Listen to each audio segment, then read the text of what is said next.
Who are all you people? Where's Mia? Eat it. It's good.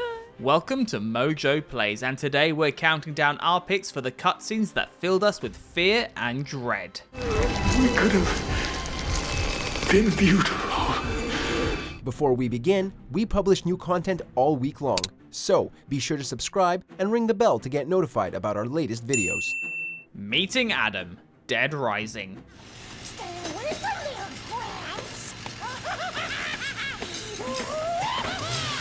You'd think that being stuck in a mall filled with zombies, the only thing you'd have to be wary of would be the ravenous undead. Not a chance. The real terror in this game can be found within the civilians who have been driven to insanity by the zombie outbreak. Case in point, Adam the Clown. As it happens, the stress of entertainment combined with millions of zombies showing up turned him into a killing machine, as he demonstrates by revealing to Frank that he's chopped up countless innocents with his chainsaws, leaving their corpses on a nearby Ferris wheel. We'll take The Walking Dead any day over this guy. I want to play a game. Until dawn. Hello, and thank you all for joining me. Wake up! Tonight, we're going to conduct a little experiment, sort of test. Now for this experiment, we'll need the cooperation of our two test subjects. While it mainly parodies the slashers of the 80s, this cinematic survival horror fest certainly wasn't afraid of utilizing some contemporary inspirations. The scene in which both Josh and Ashley are strung up by the masked stalker is clearly taken right from the DNA of the Saw franchise. While the game does give you the illusion of choice, it always ends the same. A giant blade slicing Josh in half while blood sprays everywhere. It's a no-win scenario that is just as gnarly no matter how many times you watch it play out. I'm coming, Ash. I'm gonna get you down. I'm letting you down. Shh, stop, please. Ludwig the Accursed, Bloodborne. Silent beast. The great terror looms. It's a testament to this boss's unholy presence that even among a roster of horrifying eldritch nightmares, he alone stands out as the worst thing to ever come out of Yharnam, perhaps all of Soulsborne. As the haunting narration plays out, we slowly see this hulking mesh of a monster emerge, with one of the most captivatingly disgusting designs ever committed to video games. Things are then taken to the next level in Phase 2, where Ludwig regains some semblance of humanity, revealing the majesty of his moonlight greatsword, before trying to kill us with it. My true mentor. My guiding moonlight. The Rat King, The Last of Us Part 2.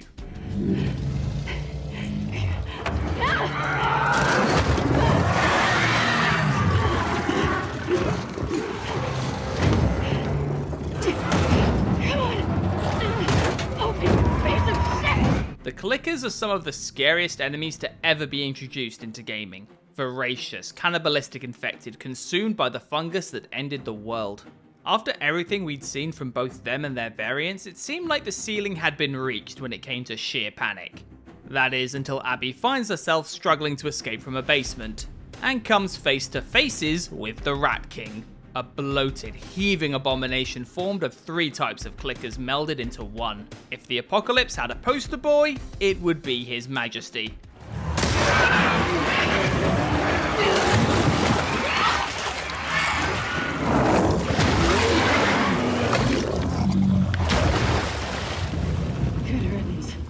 The Hive Mind, Dead Space.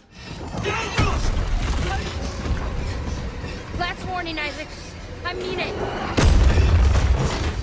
Isaac Clarke had a pretty tough time of it on the Ishimura, what with the murdered inhabitants being transformed into the alien terrors known as necromorphs. After facing death, betrayal, and the heartbreaking revelation about his girlfriend Nicole, you'd think it couldn't get any worse for the engineer. That is, until tentacles started to fill the sky. After slaying Daniels, the Hive Mind makes itself known, a living nexus that holds sway over all other necromorphs, with its tendrils now squarely set on tearing Isaac apart. My man did not get paid enough for this gig. Family dinner.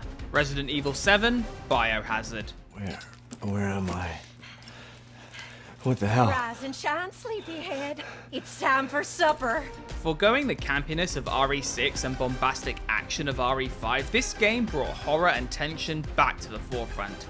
And there's no greater example than when Ethan Winters awakens to find himself at the dinner table alongside the Baker family.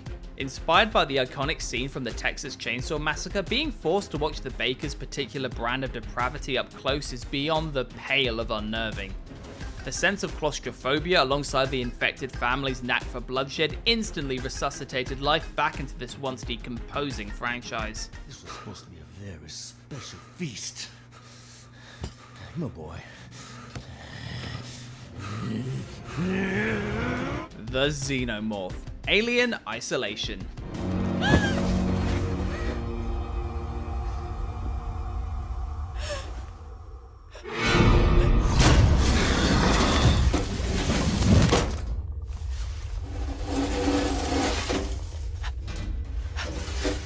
Following countless movies, games, and comics paying their homage to the so-called perfect organism, you'd think the fear factor would be long gone by this point. It might have been, had Isolation not delivered one of the greatest and chilling incarnations of the titular alien to date. As Ripley's daughter Amanda searches for her missing mother, she finds herself scrambling through a space station on the brink.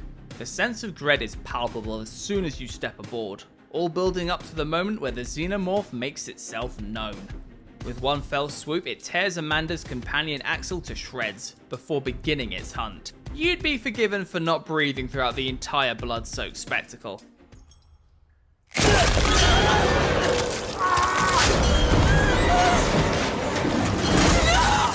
Pyramid Head, Silent Hill 2.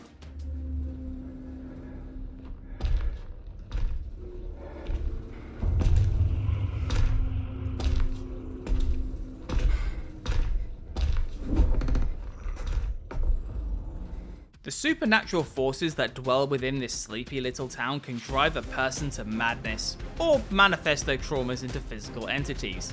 Sometimes both, as in the case of James Sunderland.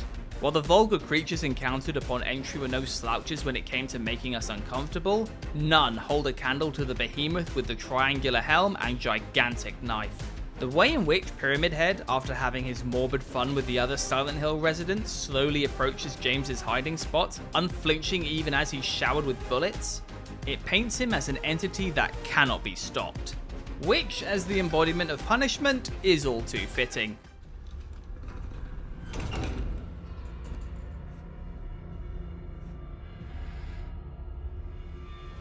Under the Sea, BioShock. Just one more minute. Spear's coming up now. Johnny, security's banging off all over. Get a move on.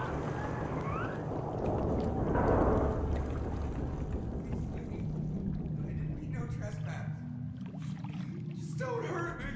The submerged city of Rapture is full of awe-inspiring sights. It's also home to the worst of humanity. After descending in the bathysphere, we can do nothing except bear witness as a splicer rips apart a citizen with her implanted hooks. All before she sets about trying to hack through the thin sheet of steel separating us from a gruesome end. The use of lighting, sound, and atmosphere is second to none here, giving us just a glimpse of the insanity soon to be found as we take our first step through Rapture. Let me go. Just give me my gun.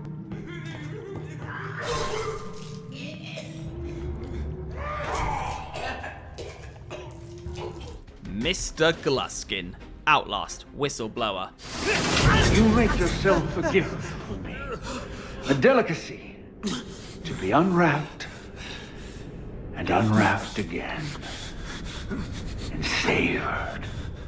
When you can make every other inmate of Mount Massive Asylum look like a scared child by comparison, you know you're dealing with an individual that is truly unhinged.